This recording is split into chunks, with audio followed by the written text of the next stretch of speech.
Welcome to Building the Future. I'm your host, Kevin Horick. The radio and TV version of the show air in over 12 states. This includes both coasts and Silicon Valley. The show also airs in the UK, Caribbean, and Australia. For full show times, plus past episodes of the TV and radio show, please visit buildingthefutureshow.com. We just launched a free online community to connect past guests, listeners, and others. This community will allow you to network, chat on Slack, or get help with anything else, and a lot more. If you're interested in joining the community, buying some merch, sponsoring the show, or signing up for the newsletter, please go to buildingthefutureshow.com. The show is a proud media partner for the 11th Annual Media Excellence Awards, which are produced by Access Entertainment in Los Angeles, California. The Media Excellence Awards are recognized as the most influential awards show honoring innovation and leadership in all things mobile entertainment, lifestyle, and technology. For more information on how to submit to these awards, please visit mediaxawards.com. Welcome back to the show. Today we have Michael Lee. He's the founder and CEO at the Data Incubator. Michael, welcome back to the show. Thanks so much for having me, Kevin. Yeah, I'm excited to have you back on the show. You did the show, a year and a half or so ago, maybe longer. Yeah. And I thought basically, let's have you back on the show, not only because I think what you guys are doing is actually really cool and innovative. You guys have added a lot more stuff. You've grown. And I also think that the courses and the stuff you guys offer at the Data Incubator are so much more kind of in the public eye lately, and so I wanted to kind of bring people's attention back to what you guys are doing. So, thanks again for doing this. I really appreciate it. Yeah, no, thank you so much. I think there's been a greater role for technology, whether that be big data, AI, or blockchain, Sure. entering the public sphere and the public discourse. And so as a consequence, you're getting more and more people talking about these topics, which is great for us. Sure. We love it when people are becoming more technically literate and taking our courses, but also I think better for society. I think that these are very important issues and topics that are coming up, and the more we discuss them, I think the better informed and the better decisions we'll make as a society. Sure. No, I 100% agree with you. But maybe before we kind of dive a bit deeper into what you guys are doing at the Data Incubator, let's get to know you a little bit better and cover where you grew up. Oh, yeah, absolutely. So I grew up in Portland, Oregon, Okay.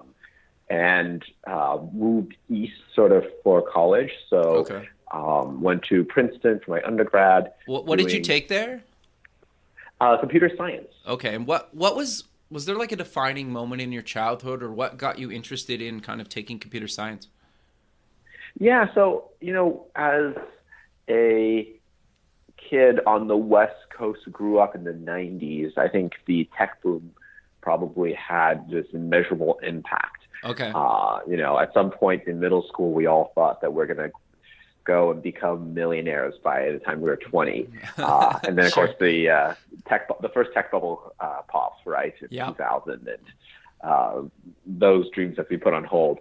But no, I mean, I think I understood from an early age the power of computing and its ability to change the world. So that was something that I've always been very excited about. No, I think that makes a lot of sense, but keep going. So. Yeah, so went to Princeton, did computer science. Okay.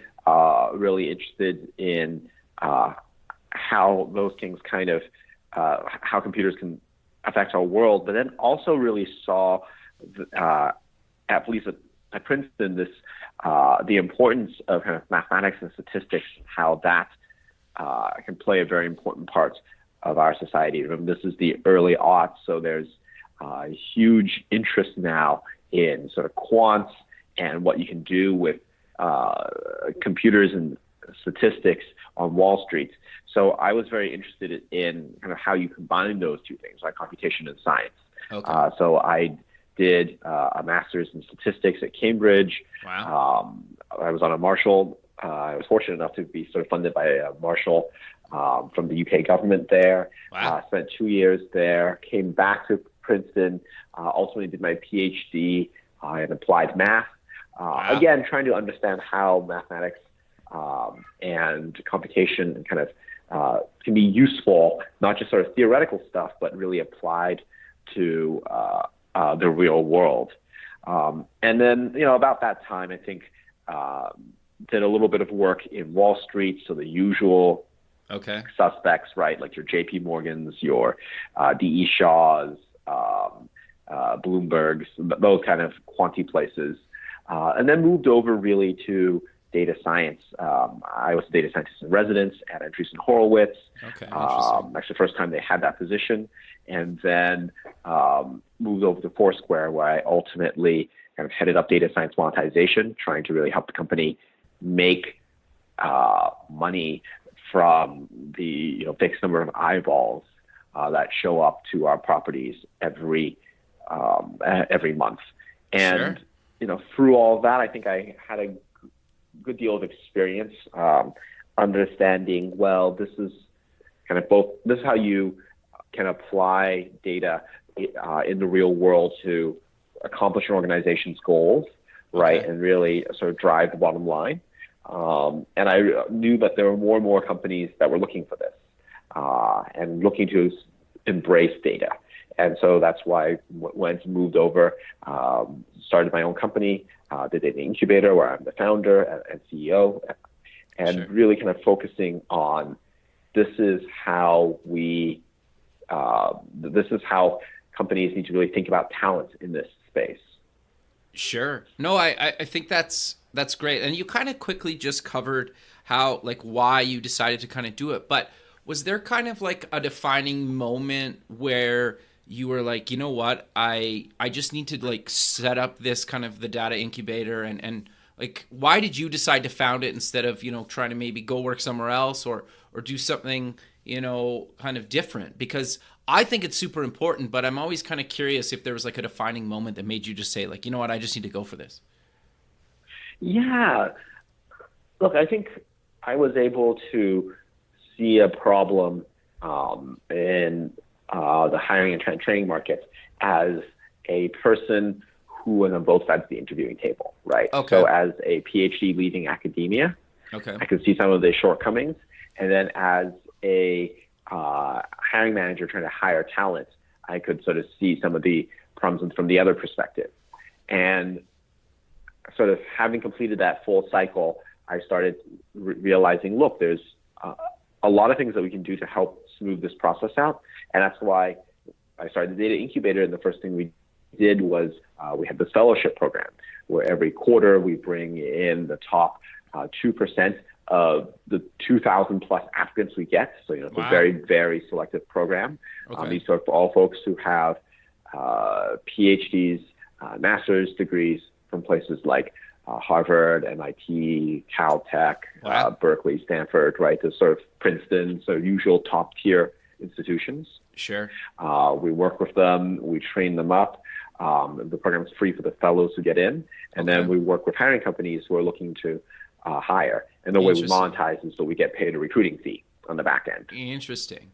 Okay, so what types of stuff do you guys teach people during the fellowship?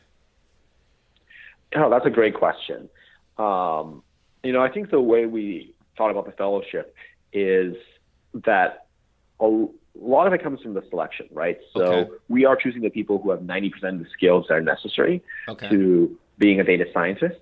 And we're not really there to do the kind of fundamental heavy lifting around statistics and probability and sort of basic programming, right? The people who are coming in already have that. But what we see is there's a systematic mismatch between the kinds of skills and technologies that people from academia know and are familiar with and the kinds of skills and technologies that industry is demanding. So what we're trying to do is fill in that last 10%. That'll get you from, hey, all the basics and the fundamentals, the hard stuff to learn. Here's what you need to do in order to actually get the job. So it's really focused around, let's say on the programming languages side, academics tend to be on very, very old legacy technology stacks. And whether that be sort of Fortran for physicists or this funny language called IDL, which is only used by the astronomy community, they tend to sort of have a very a more dated approach to technology. And what we're saying is, look, this is just not where the industry is anymore.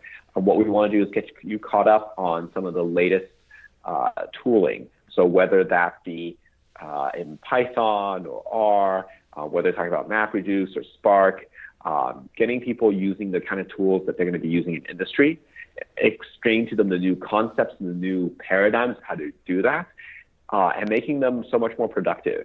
I mean, honestly, I think a lot of the feedback we're getting from our fellows is that they feel like they used to be running with shackles on, right, and now we've taken those off. Interesting. Sure. And then obviously, like when you guys are looking to get them kind of jobs, the companies that you guys have worked with in the past basically understand the skill set that they're getting, right? Like, so it's kind of a win-win from the employee and the employer side, and for you guys, obviously, but. Yeah, absolutely. And I think that's a lot of what we were trying to do, right?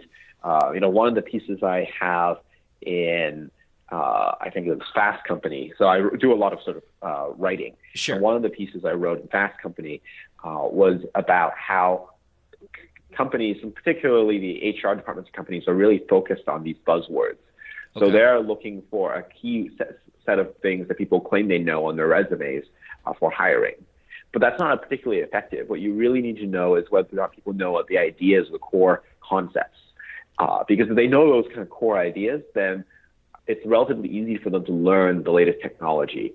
Right. Or, they may already know the latest technology, but they used a synonym for that technology as opposed to the one buzzword that you know.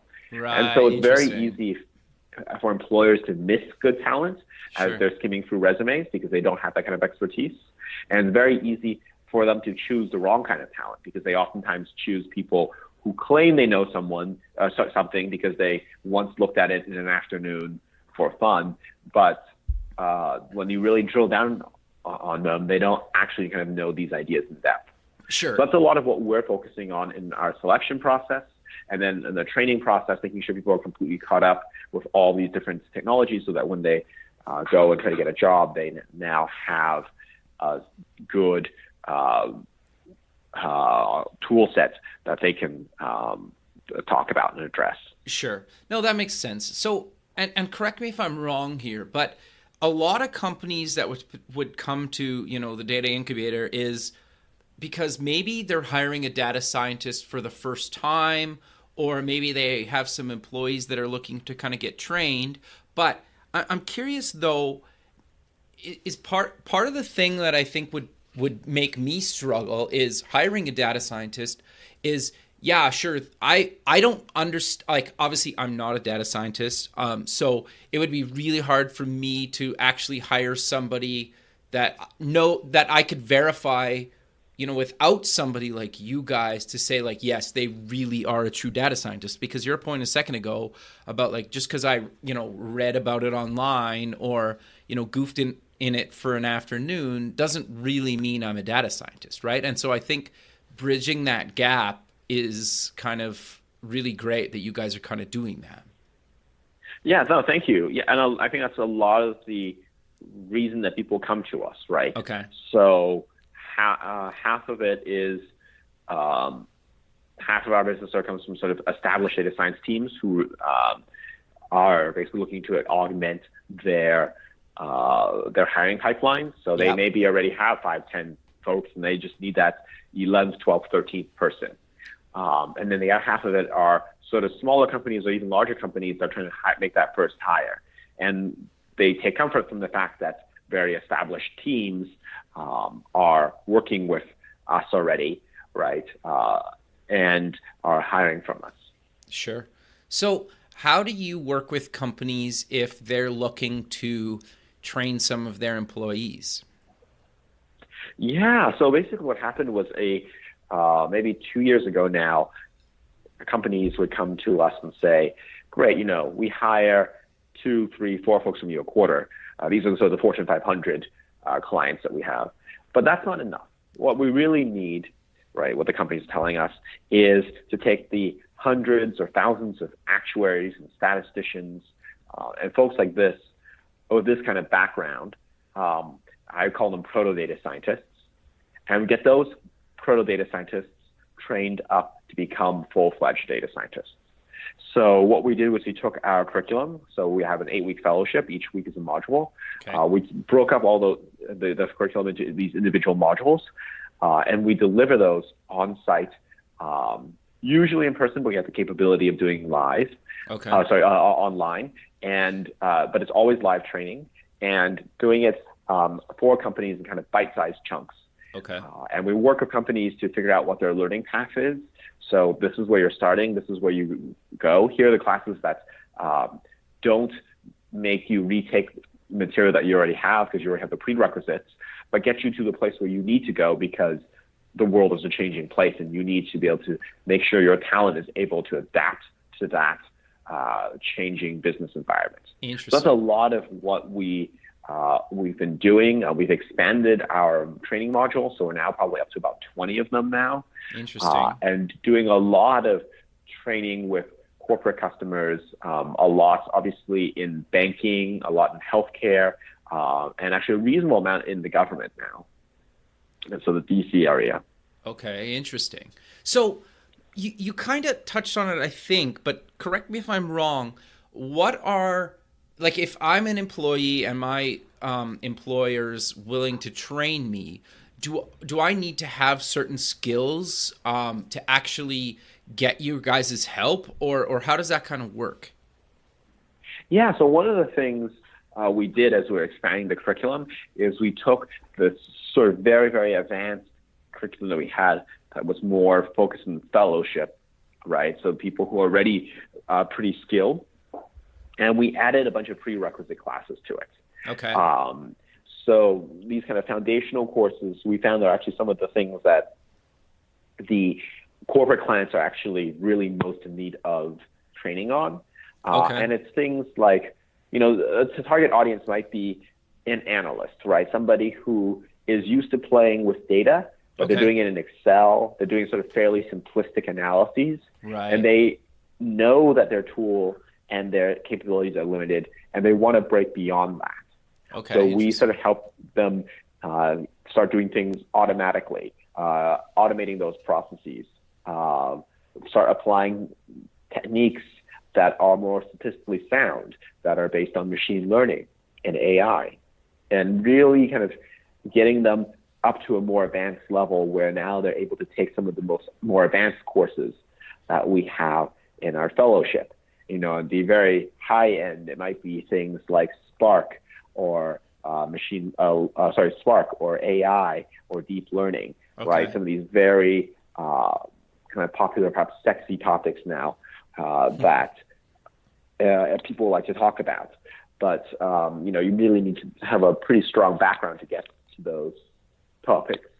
No, that makes a lot of sense. I just thought that it made sense to kind of clarify that, because I think there's a lot of people that would be like, I would love to be a data scientist, but it's not like you just start there, right? Like you need to at least understand some kind of things that may not be necessarily directly related to, just data itself, right? Never mind kind of from the programming side of it.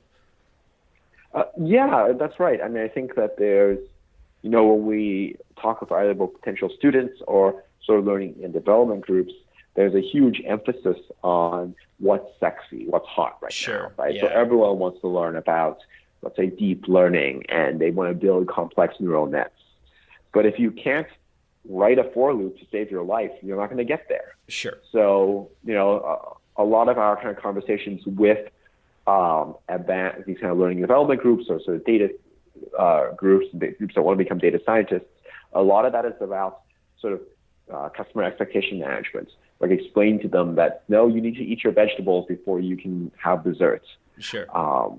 And yeah, I mean, that's just part and parcel of, good customer expectation management and good customer relationship building. Sure. So you guys also offer a number of courses online. Let's maybe walk through them a little bit of like what you guys kind of cover in each one of them. Sure. Yeah, and just to give your listeners a bit of a overview. Sure. I think,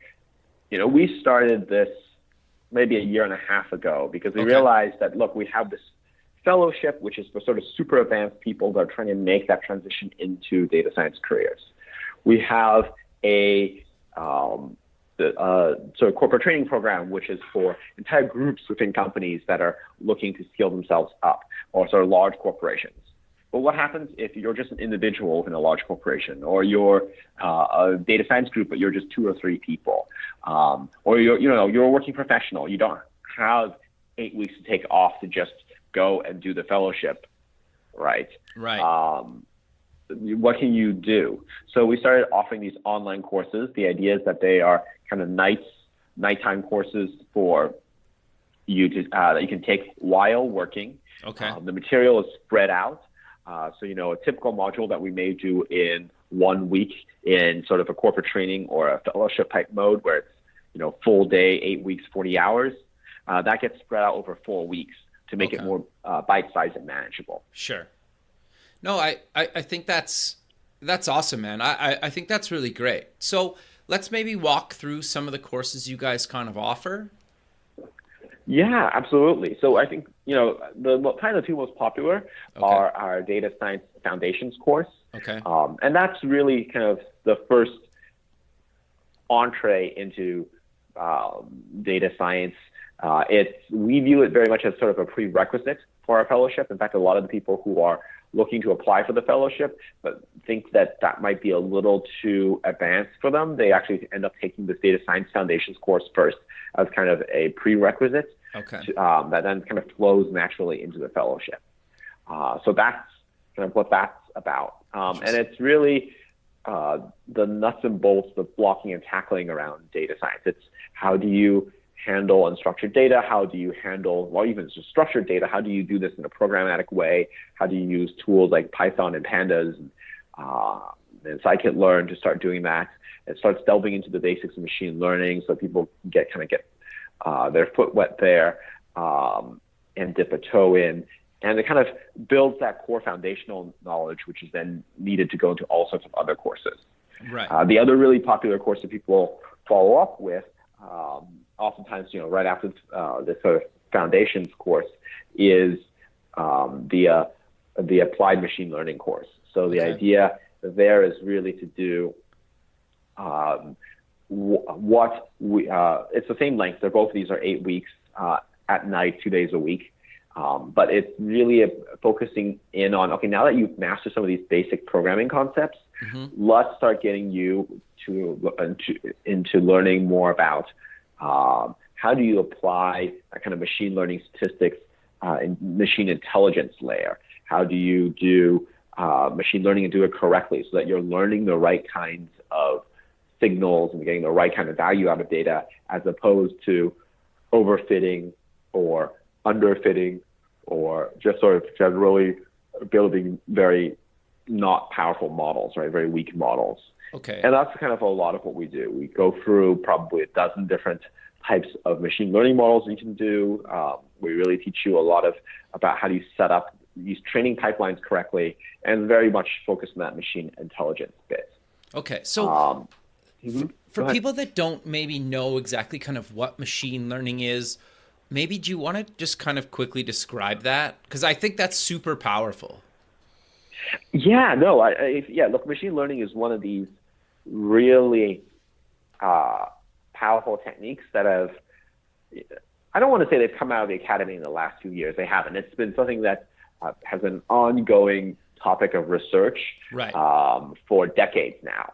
But I think there was sort of a magical moment that happened, let's say a decade ago, maybe 5 to 10 years ago, when computational power started becoming good enough, and data on humans started becoming good enough, plentiful enough, that those two kind of bits of magical sauce came together, and suddenly people saw the power of machine learning all over the place. So just as a kind of brief overview, I think of machine learning as really talking about that other branch of learning, right? So we humans, we're taught what's called deductive reasoning, the idea that you have lots of facts and you have lots of logical suppositions and you try to put those together in a logical way to draw conclusions. So the bear, let's see, polar bears are white. There's a polar bear at the zoo, therefore that polar bear at the zoo is white. That kind of deductive reasoning. Interesting. But what we found is that computers actually learn really well inductively. So not applying these kind of abstract logical concepts, but seeing lots of data and then pulling out the patterns that emerge from that. Now, we as humans do this all the time. This is actually almost certainly how young children are learning. They sort of observe patterns, they observe data, and then they pull out the patterns from that, and they kind of learn from that. And this is something that's what machine learning is trying to do. It is trying to synthetically recreate that process of inductive learning that we as humans naturally do. But because you're doing it through a computer, you can potentially see a lot more data than a human can ever do. And you can be potentially a lot more accurate or precise than a human could ever be. Interesting. And you see this all the time with, things like the Netflix recommender. I think that's always the canonical example. Sure. That most people would have used, right? Or at least seen at some point in their life. Yeah, okay, interesting. Yeah, exactly, right? If you have a Netflix subscription, you'll notice that they give you a recommendation of like 10 different DVDs or streaming shows to watch. And those are different and individualized for every viewer or every customer.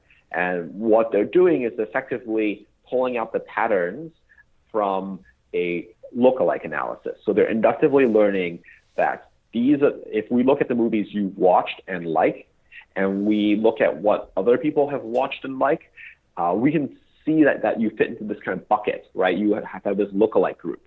And these other people who have your taste, they've also seen these 4 other movies or TV shows that you haven't seen, and they've really liked those. So because you have so many shared movie preferences, we think that those last few movies that this group has seen, that could be really useful for you. And that's kind of what, it's just one example, right, of something that would be, that you can use. Another example would be looking at what products or services people buy.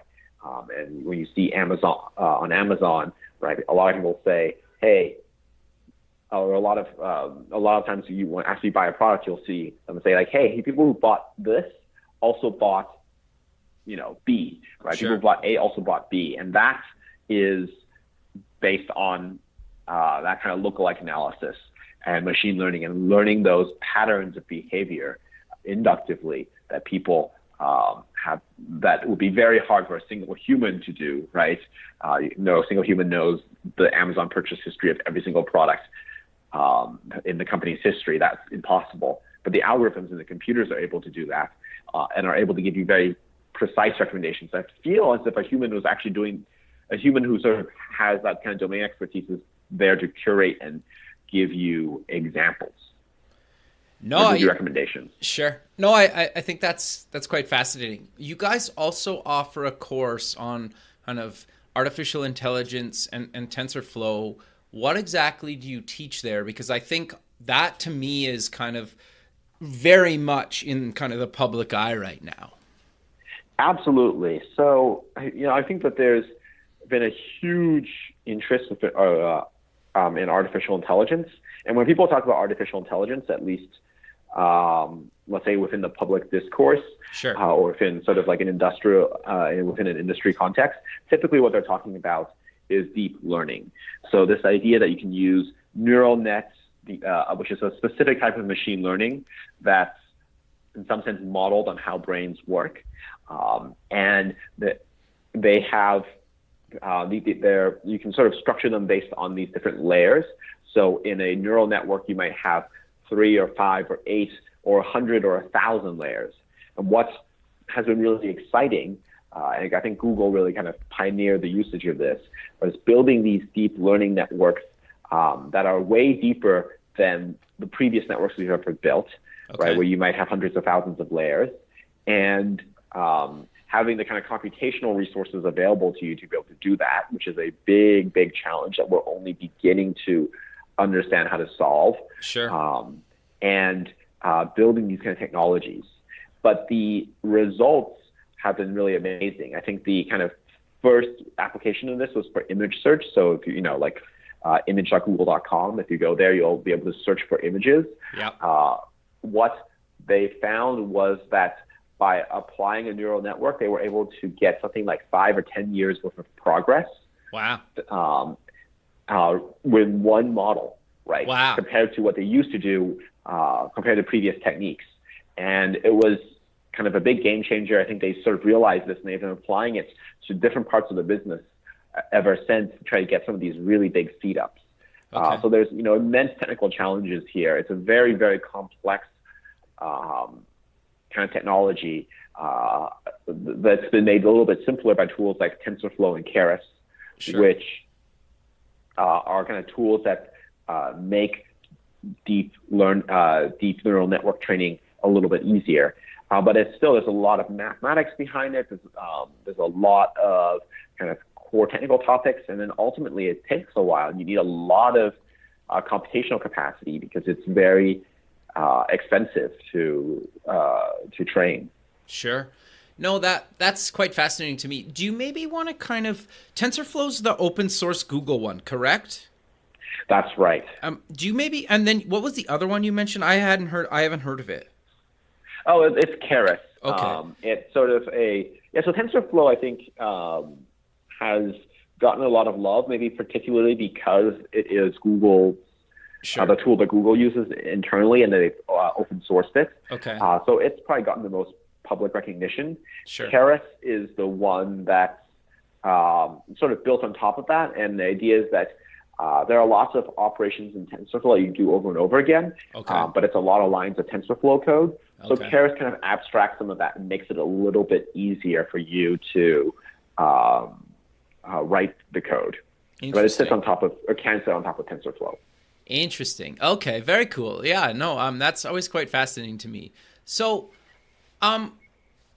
you guys also do kind of a Bitcoin blockchain course. What do you guys kind of cover in that? Because I think that's another kind of hot topic that I think is kind of in the public eye as well lately. Absolutely. I think one of the things that's really interesting about Bitcoin and blockchain is really that it's not built on any fundamentally difficult topics, right?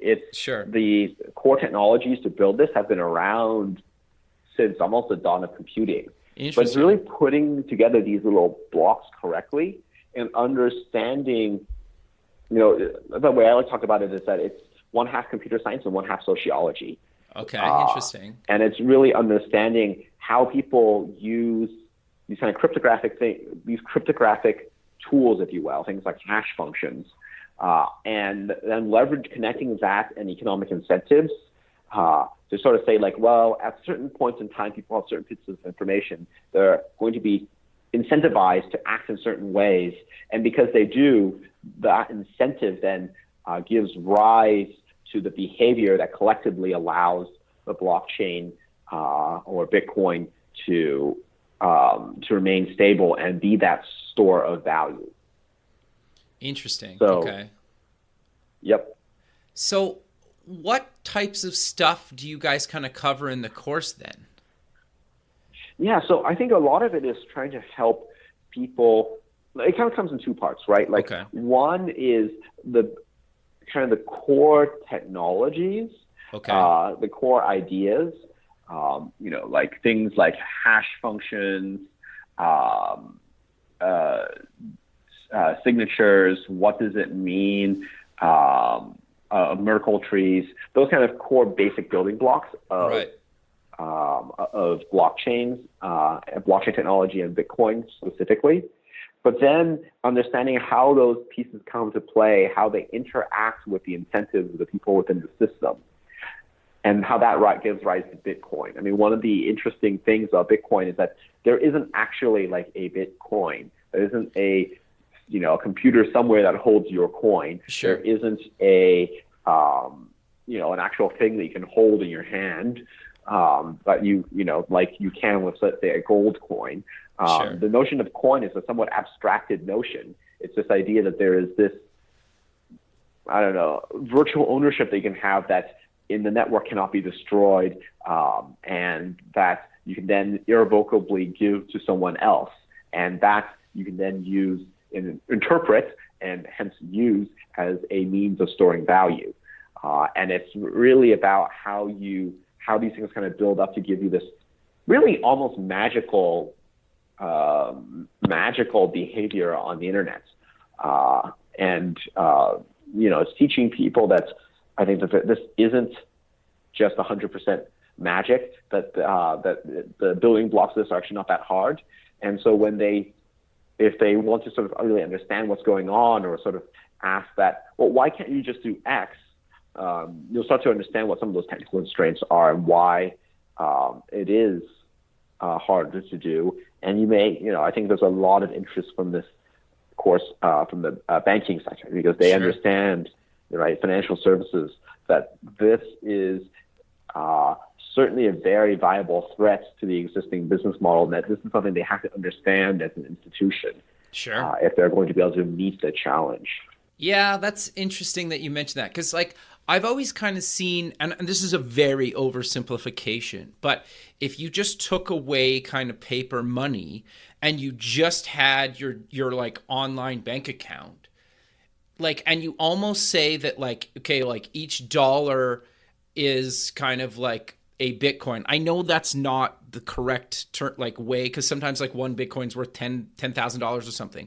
But like if you just took the money in your bank account and that was kind of all you had access to, right? And you just paid people, but it was the same kind of currency globally, like that's a huge deal for them, right? Like if everybody was just like, I'm going to take all my money out of your bank and I'm not going to use your like physical currency, and I'm going to just trade this currency that is one-to-one, even though it's not really one-to-one, but it works the same everywhere on the planet. That's like potentially like a huge thing. We're so far away from that, but like it totally makes sense why they're so scared of that. Is that like, do you understand what I'm trying to get at there?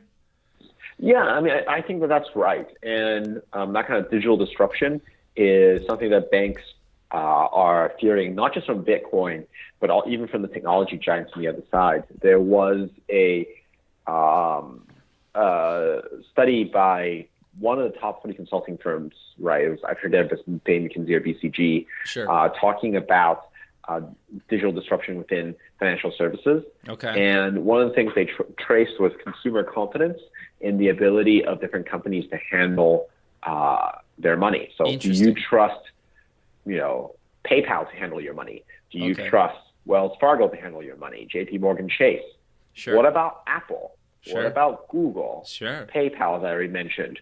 And what they were seeing is that while you trusted your bank and implicitly other banks that you may not have a relationship with, technology firms were not that far behind. They were actually very close in terms of consumer confidence. Right. And the fear from the banks is really that it's not very far between for those two bars to switch, and suddenly consumers will trust technology firms more than existing banks, at which point they have nothing. Yeah. Right? I mean, we all know that most of us have a much more pleasant interaction with the kind of large technology companies in terms of, your Apple products or your Gmail or Google search engine. We have a much more positive interaction there than we have with our bank, right? Sure. When I use my bank's mobile app, I'm always complaining that there's sort of UX issues. Yep. Every time I have to go into a branch, it's this whole wait to process. Yep. And to get a potentially very inconsistent answer from branch representatives. Yep. And it really is that this kind of the business model around the kind of old business model of, hey, our job is just to securely hold your money. That's kind of not going to cut it anymore. People really want to be able to access their money conveniently. They want to be able to use it when they want, on demand. They want basically they want their bank to behave like an app. And what an app is really good at doing is anticipating your preferences and making it very easy for you to do what you want to do. And that fundamentally comes down to the judicious use of data and the correct use of data. Sure. So if you think about it, the reason Netflix is so good at telling you what to watch next is because Netflix has studied this problem and looked at the data on this and is able to do that. Sure. Even some more mundane things like looking at, banks and digital departments at companies have this whole name for something called digital capture, the idea that, or digital confinement, the idea that they want you to stay on their digital platform. They want you to be on their website or their app because it costs them a lot less to service you that way than when you show up at a branch or call one of their representatives. And they're constantly seeing the fact that you are unable to do what you want, because the consumers want to stay within, at least certainly younger consumers want to make sure that all their transactions are happening digitally. Yeah. But they find that the banks are not giving them the capability of doing that, and it creates a lot of frustration when they have to leave and enter the physical world. Banks are beginning to catch up to this.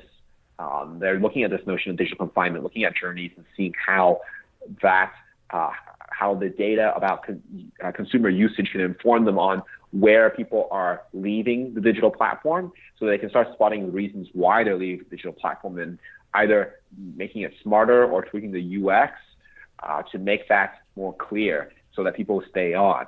But if you think about it, that's something that these kind of digital first companies have been doing. That's been the bread and butter, right? Yep. So they've just gotten very, very good at this, and they've been able to use this data very, very well. And that's giving them a huge competitive advantage in the modern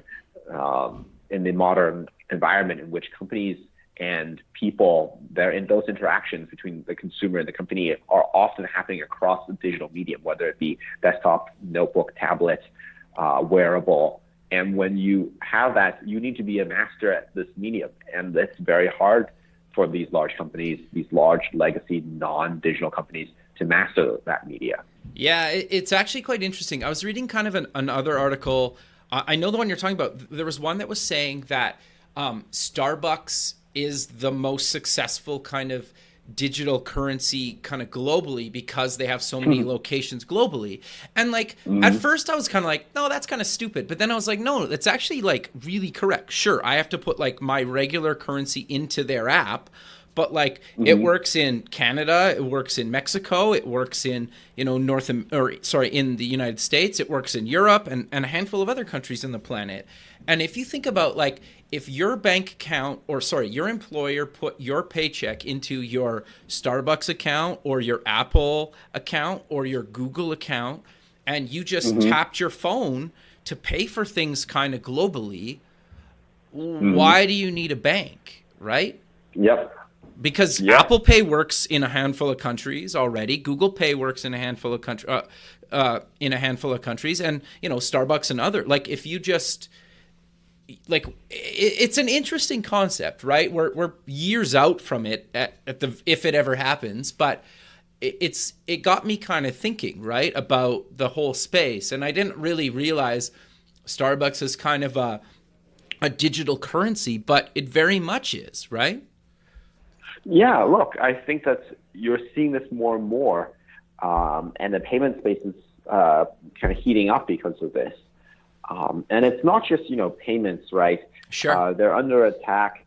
Banks are under attack from on all sorts of other fronts. So wealth management. Yeah. Right. You have the Betterment and Wealth fronts. Incidentally, actually, Betterment hired one of our fellows as their first data scientist, or one of the first data scientists, and he eventually became their chief data scientist, or their head of data science, which is kind of a story that we're always very proud of. But that's another way in which banks are being assaulted digitally. I think with payments, obviously, that started with PayPal. It's happening now with Venmo. And I think that there's just the traditional businesses that these banks have occupied. Each line of that business is being attacked from a different digital competitor. And I think they're now quite worried about what to do. Sure. So I'm curious, though, you guys run a course on kind of data science for business leaders. How does that tie into the conversation we're just kind of having about people in these businesses worried about some of this data that other companies are kind of have a pretty good jump start on. Yeah, I think that's exactly, you hit the nail on the head there. What we are seeing is that, especially a lot of these legacy companies, you have a layer of management, kind of line level management, let's say, as well as executive leadership, where they're suddenly waking up to the fears of being disrupted, the fear that they're not doing enough with data to really be able to be a viable business in the 21st century. And so they're all looking at how do I get caught up, not necessarily in a hands-on keyboard kind of way, right? So when I talk about our machine learning course, when I talk about our data science fellowship or the data science online foundations course that we have, those are all hands-on keyboard, practitioner geared, like let's get you to the place where you can become a data scientist. For the manager's course, that's much more, which by the way, we're calling data science for business leaders. That's really focused on people who don't have to necessarily implement these things day in and day out, but who have to understand the concepts and who have to be able to make decisions based on that. Interesting. So a lot of it is explaining to people, hey, here are the trends that are happening in the industry. Here's how you think about what a data project is, what goes into a successful data project. How do you justify a data project? How do you think about what the metrics ought to be? What are some sort of telltale signs that help you evaluate for good versus great kind of data projects? Sure.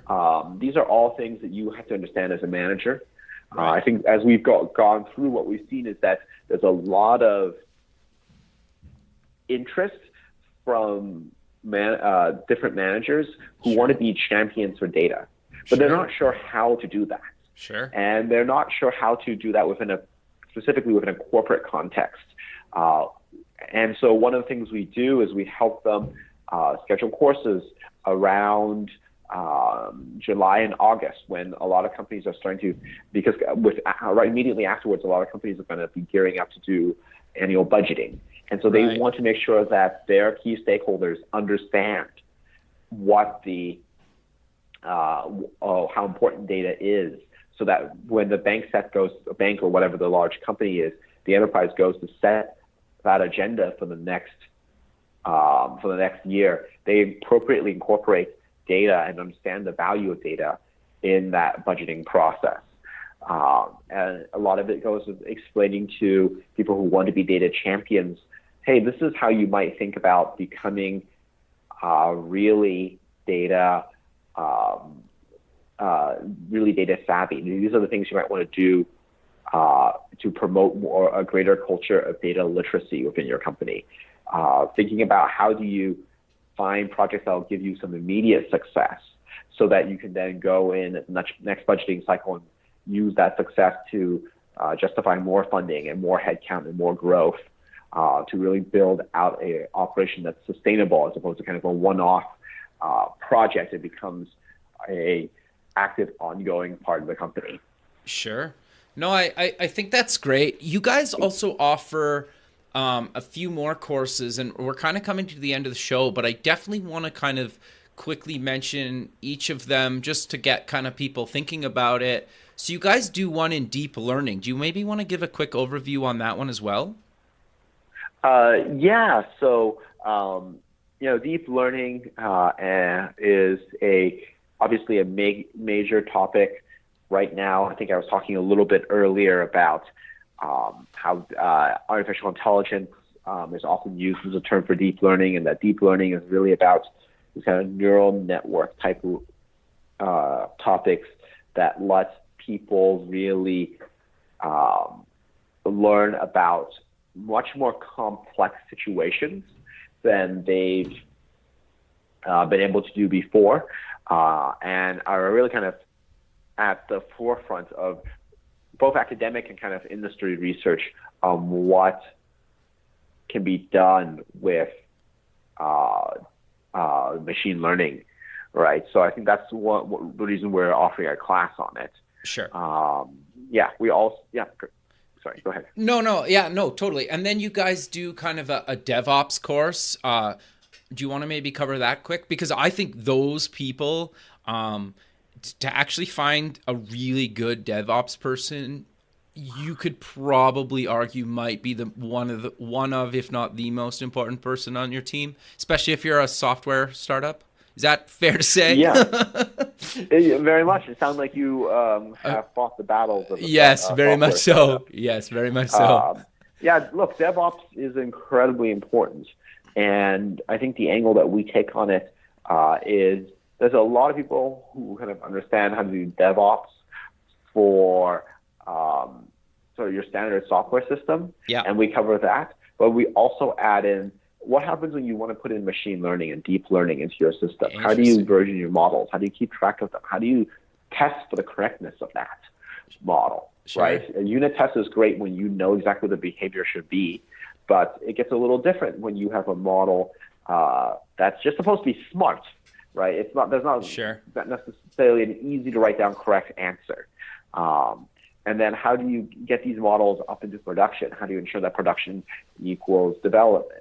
All these things are incredibly important, and they have a lot to do with sort of, I guess, both developer and data scientist productivity and happiness. Sure. And they have a lot to do with sort of the reliability of your ultimate product that you ship. Sure. It's one thing if you have a bad research environment and your data scientists and researchers are sort of, the system's down 10% of the time because it wasn't built well, and so a tenth of your research budget is kind of thrown away. Yeah. But it's quite a different thing when your product when your actual live production site is down a tenth of the time, because it's not going to be 10% of your users who go away. It's going to be all your users who go away. That's exactly your point. There is exactly why I would probably argue they're one of, if not the most important person on your team. Because if you're selling a software business, like a subscription SaaS business, if your product's not up online and people can't access it, you're in deep trouble, right? Yeah. So exactly. That's just because in my experience, I've worked with people that are outstanding in DevOps, and I've worked with people that are not outstanding in DevOps, and you can tell the difference like so fast. It's unbelievable. Yeah, and I think one of the really exciting technologies there is Kubernetes. And that was also actually a Google technology that we use a lot internally, right? We are dog fooding this stuff. And because we are keeping up our systems using Kubernetes. But then we figured, this is something that we've got a lot of demand from our clients, corporate training clients, around like how do we productionize. Sure. And so that's why we've been offering it. What is Kubernetes, just for people that don't know? Kubernetes is it's called orchestration. So I guess maybe the way to explain this is when you write a web server, or you write a model that does some training, some model that sort of delivers some machine learning and machine intelligence, that's just sort of a little application. But there's a lot that has to do with keeping the application up and running, ensuring that that application is able to talk to your other applications. Sure. And that level is called orchestration. Part of it is like constantly restarting it. So applications aren't perfect. Sometimes they die. Right. When they die, you basically want a machine that just goes and kicks it up again. Yeah. So it restarts so that you don't have to fire your own engineer to do this. And it's also your website isn't down. Sure. So that's a major part of orchestration. And it's also sort of part of this trend towards microservices. Sure. So the idea is that instead of building one monolithic app, you break the app up into lots of little microservices that all work together so that each component is easier to update and maintain. You sort of separate your concerns nicely, and you need something to glue it all together. Sure. And that's the layer that Kubernetes provides. Interesting. And so you guys also offer a course on distributed computing and real-time streaming. They're two separate courses, but I definitely want to kind of just give a quick overview on both of those before we kind of close out the show.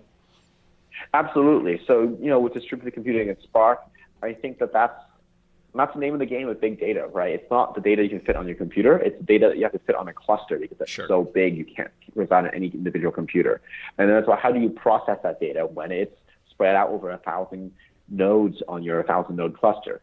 And that's kind of what we talk about as the concepts of parallel computing and distributed computing, as well as sort of tools like Spark and MapReduce to help you solve those problems. Very cool. On the real-time streaming side of things, I think that's the other part of big data, right? Yep. It's volume, velocity, and variety, and this is the velocity part.